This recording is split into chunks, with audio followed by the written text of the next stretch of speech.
You need to watch this if you struggle with understanding the real villain in Chainsaw Man. So, you thought Makima was the final boss, eh? Ha!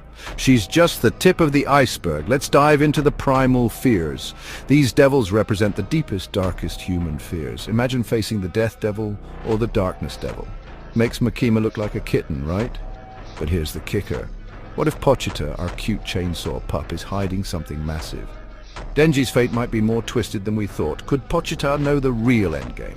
So next time you think you've got Chainsaw Man all figured out, remember, there's always a bigger devil lurking in the shadows. Stay sharp, anime fans. Who do you think the real villain is? Comment below.